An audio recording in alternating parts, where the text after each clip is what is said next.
Hi, everybody, Skip here, and today our special guest today is somebody who I've had the fortune of. I keep bumping into this special guest on the circuit, and also have the fortune of connecting with him and behind the scenes. And he really is one of the greats out there, and he's just going to keep on growing and growing and growing. He's one of the UK's top Hay House authors. He's one of the greatest speakers out on the circuit because he really is coming from the heart, and this is the essence of what he talks about in his books and his message that he shares on stage. And who am I talking about? I'm talking about the one and only Mr. Dr. David Hamilton. Welcome, David. Hi, Skip. Good to see you again. Yeah, great to be here. So we're really expanding because there's no doubt, being an author, one of the UK's top Hay House authors, that you've got to find subjects that people have an interest in. And also within those books, there has to be messages within there that people can take on, so they can literally step into the greatest version of themselves. So your last one was all about love. I mean, just tell us a few effects that really, saying that I heart me, I love me, saying, what effect have you noticed that has had on people? Because one of the things that we're lacking, that we know a lot of us are lacking, is this self-love, because we keep just judging ourselves all the time. So what effects came from that book? Well, actually, lots, because, self-love or self-esteem, you can use the terms mostly interchangeably. So many things come out of that. Like there's, confidence, there's your daily emotions, your peaks and highs and lows. And there's also the way you feel as you tackle the challenging days of your life and the challenging people in your life. So all of these things actually, they spring out of a level of self-love. So what I've noticed in myself, because I wrote the book really because I needed to learn it, but all the people that have benefited from it, is it's touched their lives in so many ways, like self-confidence and greater self-belief, and also those meeting the challenges of life in a slightly more empowered way. As you say, as your best self. You're meeting, it's not like once you learn self-love, you're sitting in a cloud and everything is perfectly fine and you never have another problem. I mean, life happens, but you meet life as a slightly higher version of yourself. And that's what I've noticed. That's the most important feedback, I think, that I get most of the time. It's the higher confidence, the higher version of yourself that you meet the life with. I love it. And it's such a key teaching, because what I found is that there are certain people who are now locked into investing in themselves, investing time in themselves, even investing their own money in themselves. And there's no doubt that they're climbing that ladder. And climbing that ladder, it doesn't make us better than anyone. It just allows us to see things from a sort of high perspective, so that we can start to respond in more of our greatness. But I also noticed that there are like certain people who are just kind of trapped, where they don't know that these answers are out there. And going into this self-love, I mean, what's something that someone can do who might be a skeptic, who might be just kind of locked into a certain way? Because I know that when I went through depression, if someone said, well, just love yourself, I wouldn't have been able to almost get to that point, because it was so dark around me. So what can be something simple that anyone can take on at any moment? Because there is no doubt, like you said, life is going to happen, and with life happening, it means that the challenges are going to come in. It means that rug is going to get pulled from under our feet at sometimes. Things are going to happen so unexpectedly that if we haven't created these habits, or go to or have got certain places, like mentally or emotionally, that we can go to, it makes those parts of life really, really hard and tough. So what's something simple that anyone can do? Well, to be honest, the simplest thing, because I think you said it there when you said, how do you just love yourself? It's like, what? How do you do that? But one of the simplest techniques actually is to adjust your posture and your body language. And I'll tell you why. Because when you're struggling with self-love, when you are struggling, and it's not all the time, you have some people you're around that you feel really validated with and around and valued around, but there are other positions and circumstances where you're really not feeling the self-love. And what happens there is your body language and your posture show it. You literally wear how you feel. When you feel happy, you wear it on your face. You know, you don't remember to smile. It's just a reflex reaction. You smile when you're happy. So in the same way, your body language, your body literally wears the entire body, face, shoulders, back, the curvature of spine, everything. Your whole body literally wears your level of self-esteem in certain environments. So what you need to do, a simple thing to do, is often as you can remember to do, is correct your posture. So like practice at home and practice standing in a way that says, you know what, I am enough. Like, but classic thing, 4 things to be aware of is your spine. Lengthen your spine as if your spine's like one of those balloons, the balloons, the long ones you blow and it goes. Imagine your back is a big balloon just getting taller and taller, and then your shoulders dropping. Yo, look at that. And just your head looking straight ahead, your eyes straight ahead, and then breathe. So it's spine, shoulders, head and breath, spine, shoulders, head and breath, But it's those 4 things. Just being aware of those and practice at home until you've got a kind of way of standing and moving that says, I am enough. And see if you correct yourself as often as you can remember to throughout the day. Then what begins to happen is you begin to cause changes in the circuitry of the brain, but in the area of the brain that's affecting self-love. Because what you're doing is you're no longer feeding through posture and body language a lack of self-love. So the regions of the brain associated with that begin to shrink because it's like a muscle. If you don't use it, the muscle weakens. It's exactly the same in the brain. If you're no longer feeding the regions of the brain that say, I'm not enough, for example, then they begin to shrink like a muscle you're not using. And in their place, you begin to build the brain circuits that say, I am enough. And it's one of the simplest ways of building self-love that you really can use without having to go into a million other things. The other things are useful, but it's probably the simplest, most direct thing anyone could actually do. Wow. And it's so powerful. And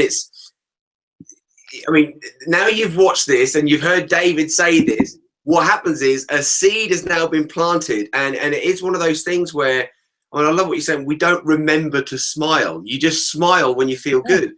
And by just shifting that little bit of physiology can really, really make all the difference. I remember like when I was in those places of depression, you can't think your way out of there. In fact, the thoughts are just going to get worse and worse and worse and worse. And we have to jolt ourselves physically.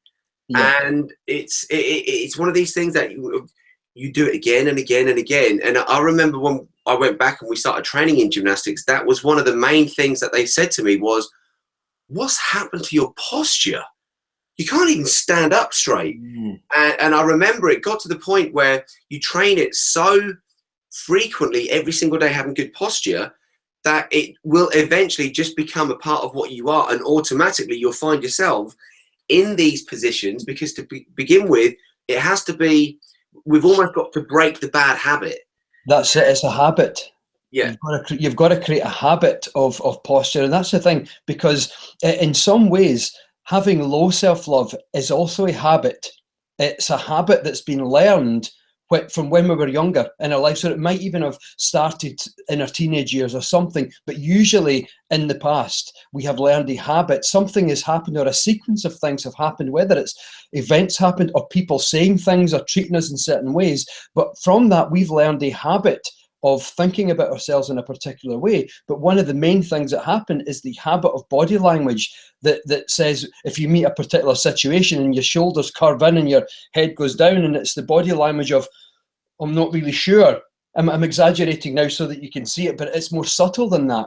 But that's a learned habit. And it's great to understand it that way, because if we're just talking about habits, then you can literally create a habit of higher self-love. And one of the easiest things to do is adjust the posture and teach your brain, this is how I want to feel from now on. And in time, after a surprisingly short period of time, the new posture and body language does actually become a habit. And how you feel then becomes a habit. And then how you meet the world and how you meet people becomes a different habit. And then people start to treat you and interact with you in a different way. And they wonder, what on earth have you done? And usually that some people might notice a difference in the way you're holding your body or standing or meeting them kind of thing, and it's magical to watch. And well, I experienced it for myself actually when I first started working on this, because as I said, I had to learn self-love for myself, because despite my job, having self-belief and self-confidence has always been my greatest challenge and my most difficult hurdle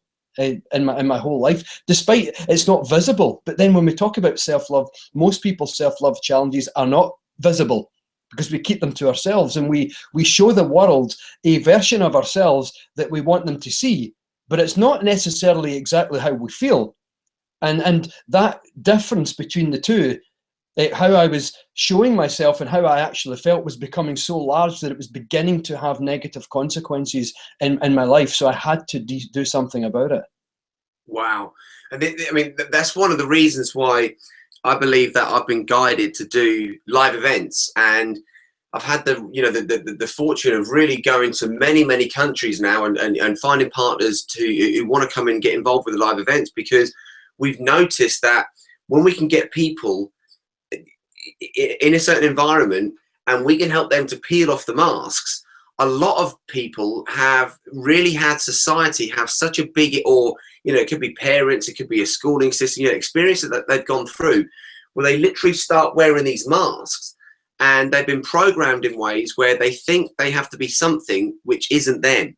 And all we have to be is ourselves. And what we find at the events is that when people really find themselves and they actually really love themselves or who they are, then they look at themselves totally different, but they also interact with people completely different as well. They actually start to see the greatness in other people. They actually naturally start to find what's right and not be focused on what's wrong. And there's no doubt that, and you said a phrase in the last Google Hangout we did, where you said the new currency around the world, we've got a new currency. And I was like, well, what is it? And you was like, it's compassion.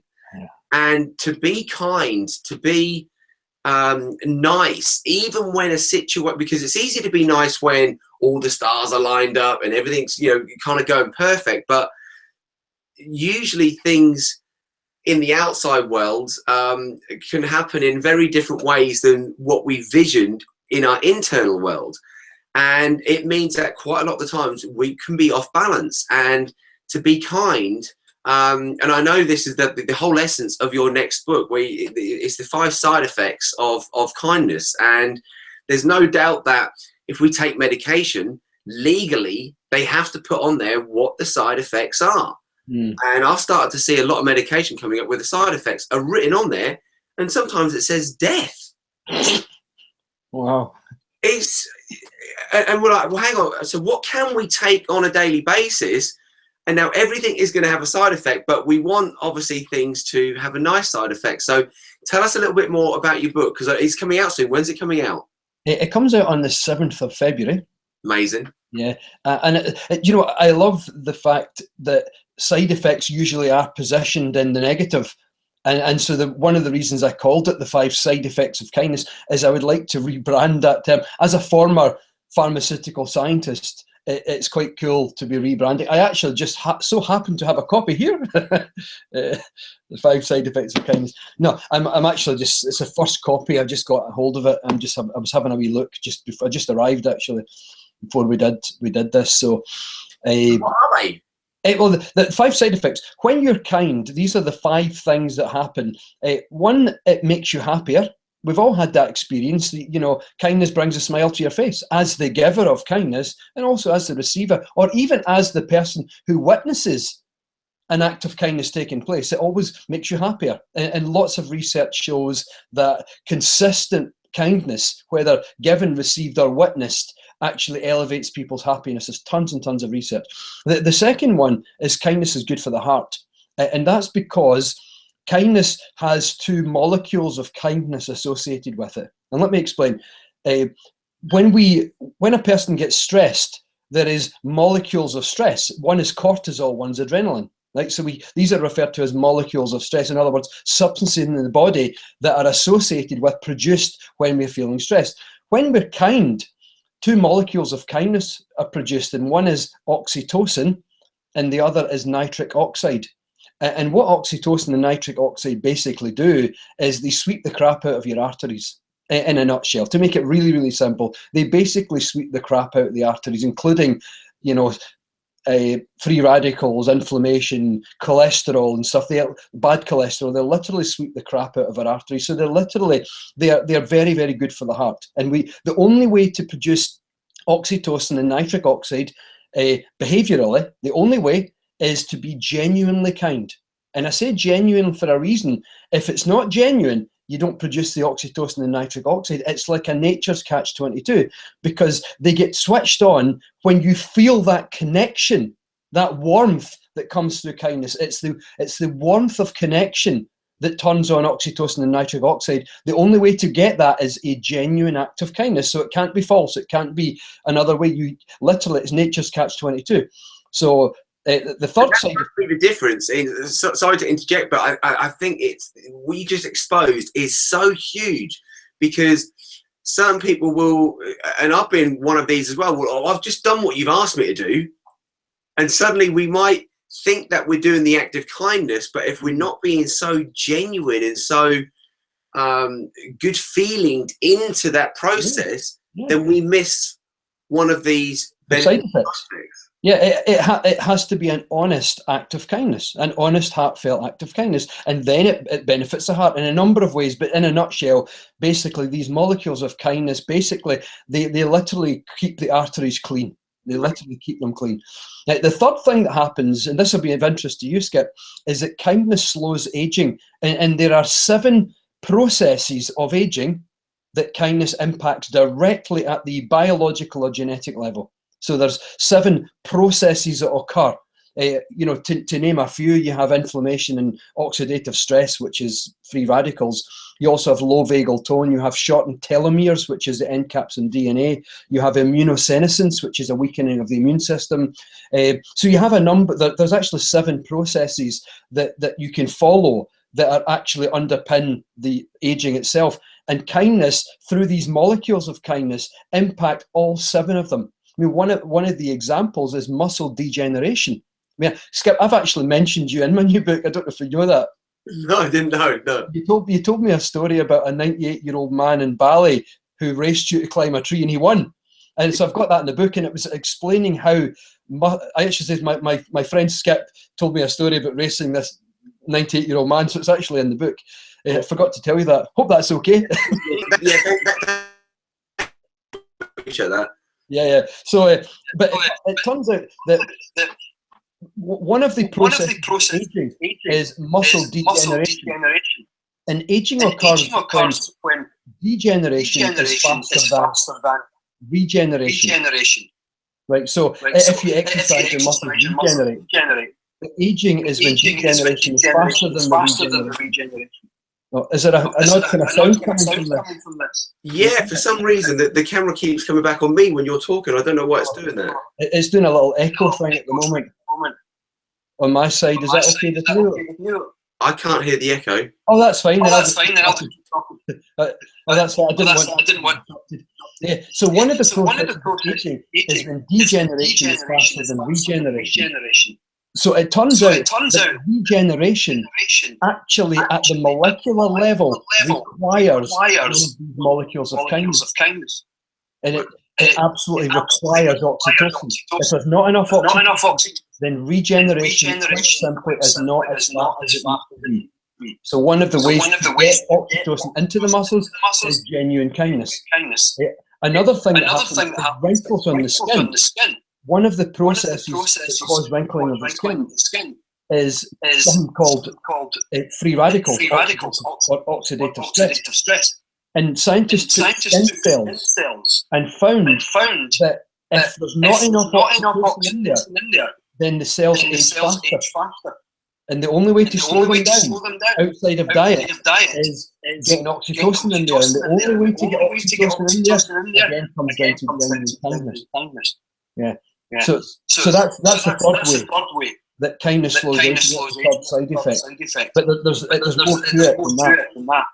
The fourth one is kindness relationships. And lots of research shows that you can watch couples interacting for like half an hour, and scientists can predict with more than 90% accuracy who will be still together in 10 years' time. And what they're looking for is tiny little cues that demonstrate kindness in a relationship. And what wins time and time again is the number, outside of love itself, the number one thing that holds a relationship together in the long term is these consistent, small acts of kindness. And it might just be the act of kindness where someone just shows willingness to listen to the partner. These things are, your partner might say, come see this. And that's referred to as a bid. And underlying psychological underneath, it's really just a bid for connection.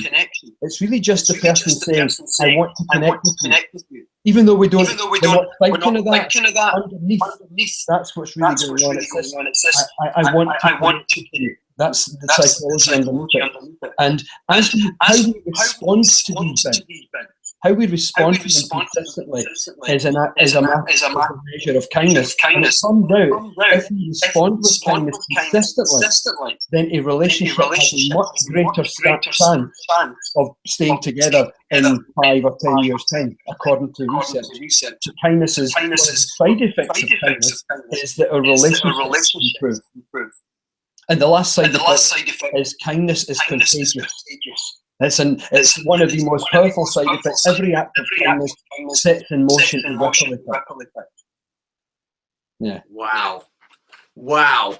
And obviously you've gone in and expanded all of these 5 points to such a level that if we read it in that depth, then we'd really be fools to ourselves not to be kind to ourselves every day, not to be kind to people every day, to the planet every day, to life every day. It's so simple, but when you talk about it, what was flashing through my mind was, wow, there are so many parts throughout the day where we kind of just get into our own stuff, that if we don't make kindness a habit, because I think we all had it when we were children. I think we all I mean how can you explain what happens from when we have this stuff naturally when we're children to having to almost like relearn it again in our adult life? What happens between those time periods?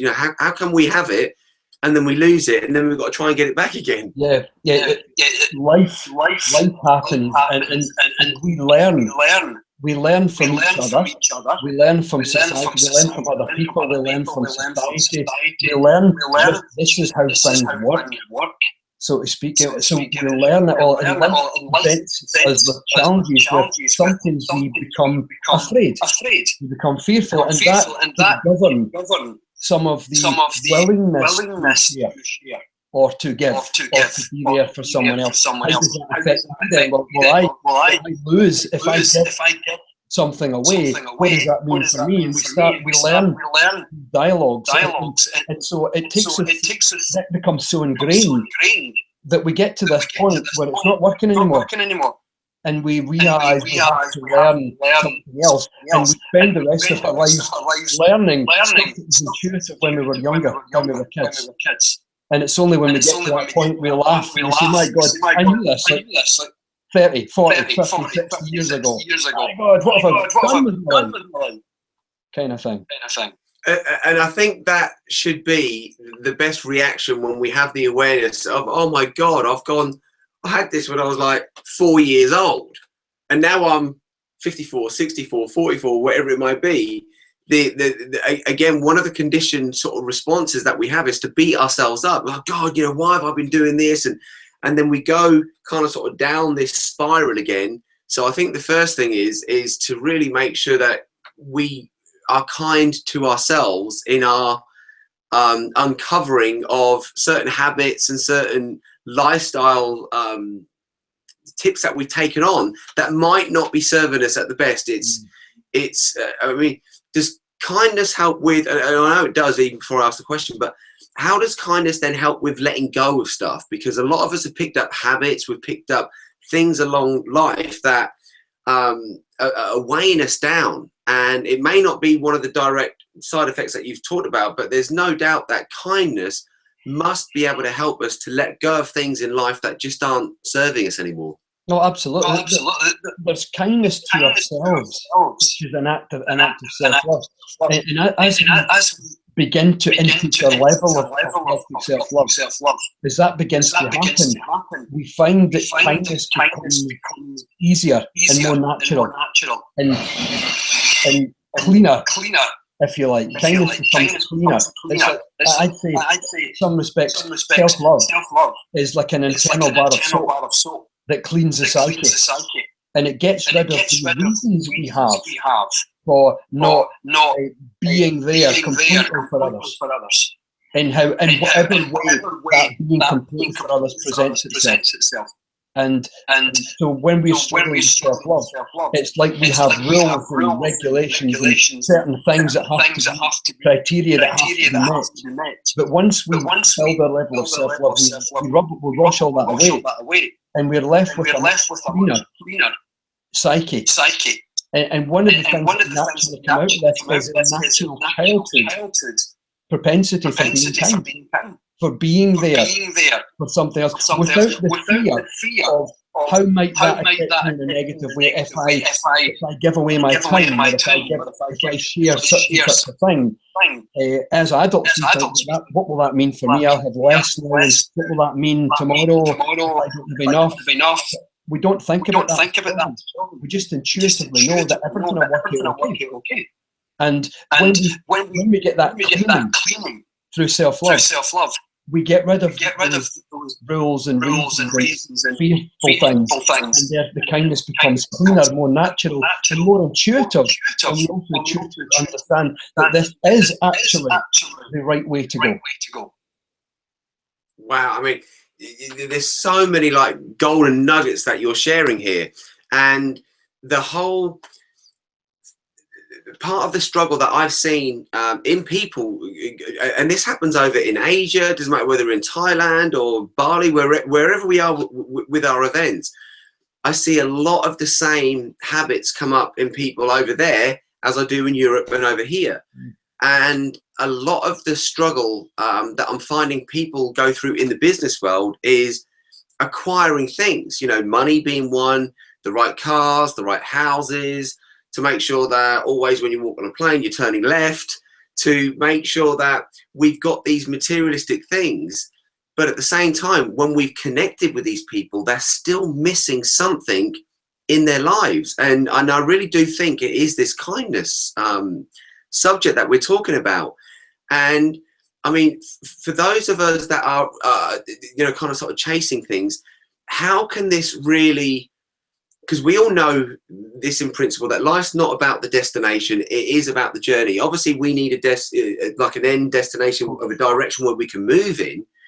But how can kindness really help somebody on their journey when the challenges are going to come up? Because there are going to be certain deadlines, there are going to be certain projects where there might be people who are involved with those projects might not be doing their thing. So we've got to allow ourselves to connect with people in ways where we can get the best out of them, but also get the best out of ourselves without breaking ourselves down, because there's no doubt that we are seeing people go for money and they're losing their health and wellness in the process. So how can this really assist, apart from all the incredible things that you've already said already, but how can this assist them on their journey when it comes to this whole stress situation, which people keep, you know, we keep finding ourselves knocking on that stressful door at some point. So I know that there's going to be immediate things that can change when we be kind. So what could we do, and what's going to be the benefits? First of all, that stress thing, lots of research shows that as our amount of kindness that we show goes up, then stress comes down at the same rate. It's like an opposite. It's like kindness seems to directly neutralise stress. And also, the more kindness we show, the more that becomes a buffer against stressful events. So that's one thing that happens. But another thing that I think is simple is just simply to make a choice to be open to and aware of opportunities to be kind as they present themselves, regardless of what my goal is. So whether my goal is to get to A, B, or C, whatever A, B, or C is for you, whether it's the job, the money, the car, whatever an individual's goal actually is, or whatever it is, just be open to and aware of opportunities as they present themselves, and they will absolutely present themselves. And the more you're looking for it, the more you spot things you might have not in the past. And I've noticed that doing those things provide a buffer against stress. But another thing that happens, it's almost like we stir up some quality of the ether around us, you know, that somehow, bizarrely at times, seems to cause an adjustment to the environment, so that some of the times when we're giving of ourselves, even when that might, to the conscious mind, interfere with going the direction we want, somehow it gets us to where we want to go faster. It's almost like we literally stir the ether, so to speak, and some hidden direct opportunities that weren't available to us before suddenly present themselves as side effects of having been there for someone else. If that makes sense. That's my own experience. Wow, I think it's so powerful that when we go into these, I call them like different frequencies, that we can enter like a kindness frequency, or we can enter a poor me frequency. You can only really, it's like listening to a radio channel. You can only get one station coming through clear. Yeah. And depending on what one goes in, depends on what opportunities open up. And I've literally been in situations where I haven't had a clue how we're going to turn a situation around, because kind of when you're on the, like you and I, we're out there sharing what we've learned with the world and learning what we have to learn so we can share it, that there have been situations where I literally have not known in certain situations how this situation is going to get turned around. And the number one thing that, and we had this was incredible. We had this Qigong master come on one of our retreats, and I was talking about how we're made up of these, trillions of cells. And I said, we've, probably got about 100 trillion cells in the body. And depending on what attitude you take on is going to depend on how well your cells respond in your body. It depends on how well you respond to life. So it depends what comes up on your radar. And he ended up doing this. He said, what you said, Skip, I kind of put a bit of a twist on it. And he said, I wanted to look at it like I'm the emperor of my world, and I've got 100 trillion soldiers all working for me. But I know if I create a bad attitude, I'm literally poisoning them, I'm killing them, and they can't serve me. And I've been gifted 100 trillion little soldiers. And he goes, and what I decided to do was every single day, I would be kind to them. I'd be kind to them with my thoughts. I'd be kind to them with my emotions. And I would make sure that every single day I was being kind to them and opening them up to the energy that's created when you do Qigong. And he expanded on this story. And it sounds crazy, but the inspiration that came to him for things that, because he's also a property investor and he's a bit of an entrepreneur and does all different things in life. But he said, what came to him in those moments were visions and opportunities that he hadn't seen when he wasn't being kind. And I think a whole new world opens to us when we are just kind. And I mean, what inspired you to want to write this book? Because it is such a powerful subject. It actually, when I was young, my mum, through being the person that she is, taught me not by telling me, but just by being that person that I observed. That probably the most important thing we need to be doing is kind of being there for each other. I mean, being kind, just to shrink it really down, just being there for each other. Whoever the other is, it might be your loved ones, friends, co-workers, or people in the street. You're just being there for each other. That's what I learned from my mum. And so I've always had that as a guiding principle in my life. One of my top values is the importance of kindness, kind of thing. So I've always had it. And so as I've been going through my scientific career, I feel thrilled when I discover the wealth of scientific information all about what happens when you're being kind. And one of the things I discovered when I was writing this book is we're actually genetically wired to be kind. The human body is absolutely at its healthiest when we are being kind. Right, outside of our dietary choices, right, and our environment, take all of that away. The human body is at its healthiest when we are being genuinely kind. Deep down, we know that intuitively because we feel it. You feel great when you're being genuinely kind. You're genuinely there for someone else. You feel it. You can't avoid it. Now, this is because the genes associated with kindness are 500 million years old. They're about the oldest of the human genome. They're conserved. What that means is they're protected by evolution, so much so that they're present in all species of animal.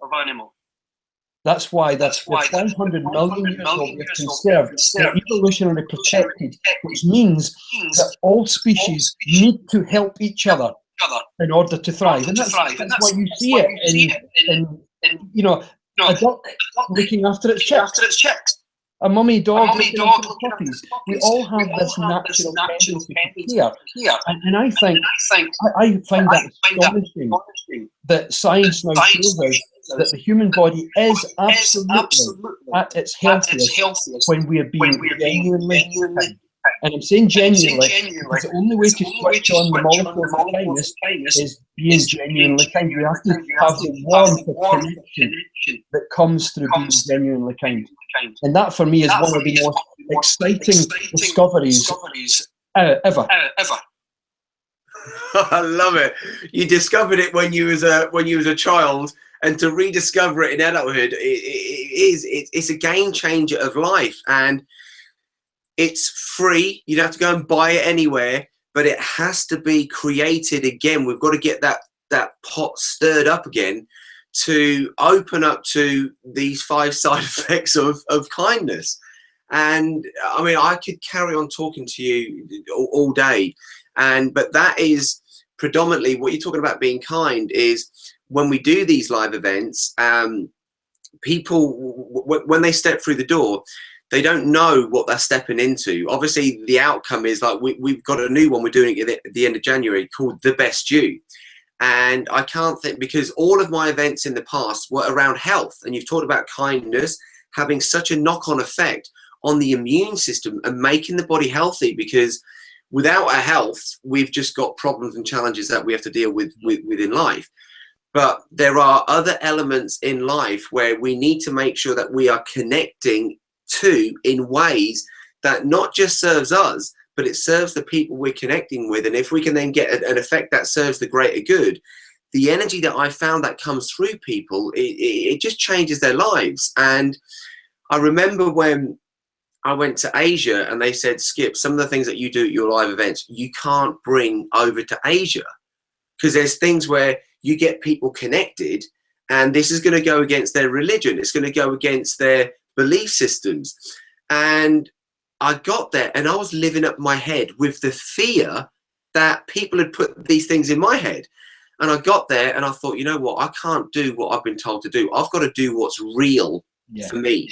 And I know that by having people go into this real through processes where kindness just comes up naturally, they start to connect with themselves and people differently.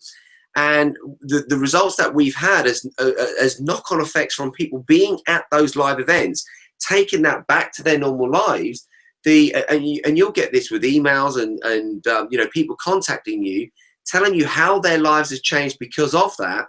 So I'd like to kind of sort of finish off with what happens, like when we because I'd really like to try and put within 60 seconds. I'd like to see if we can pull down the barriers, peel off the masks, to peel off what really is stopping us from connecting to people in our kindness, so we can connect with their kindness. What actually might be some of the blocks that would stop us from doing that? Stuff that we have in our heads. You know, we convince ourselves that the most important thing is that, or that. But in actual fact, the most important thing is to be kind. And if we just change the order of some of the things that we place, the order of importance that we place sometimes, we just move kindness up, then that by itself takes care of some of those blocks. Because then you start to be kind, and you notice that actually helps you in another way to get the stuff, to be the person you try to become, or to do the things. You know, for example, a person wants to learn to be more confident, and they're trying to always exercises for self-confidence. And actually, they choose to be there for someone in need. And that breakthrough in connection washes away all the fear that was actually holding them back. And it's worth 5 years of exercises to learn to be more confident, because all the fear washes away in the moment of connection. You recognize yourself as a higher version of yourself, and you've literally just in 10 seconds you've gained, you know, a couple of years worth of personal development. And that's what I'm talking about. It's that connection that only comes, that honest connection that only comes through genuine, honest kindness, is worth years of therapy. Wow. I love it. And I've got so many more. We'll have to do another call at some point, because I want to try and keep this to about 45 minutes, because I know that's the kind of length that people like to watch things. Guys, his book's coming out at the beginning of February. I suggest, you know, read his stuff. It's coming through such a pure soul, through such a, you know, one of the greatest human beings that I've really had the fortune of rubbing shoulders with on the circuit. And if anybody is around January 28th and 29th, come to the Best You in London. It's a live event. And I mean, do you have any last sort of words of wisdom before we kind of sort of say not goodbye, but see you soon to people? We've been at risk of repeating myself. Just look for the opportunity to be kind and act on them. Brilliant. Thank you so much. Please keep doing your work, what you're doing. You're sharing every time. You know, I know one of your books comes out. There's so much great feedback around it. Every time I see you at the live events, when we're on the circuit, you've got people swarming around you in such good vibes. So, you know, thank you for just being you, and, you know, sharing these real powerful golden nuggets around kindness. And please, people, don't push it aside. You have to try this stuff to get the benefits from it. You've got to make sure that you take action on just being kind to the world. And when you do that, you're going to have these 5 powerful side effects that you get to take with you through life. So, David, thank you so much, and have the most amazing day. Same to you, Skip. Thank you very much. Thank you.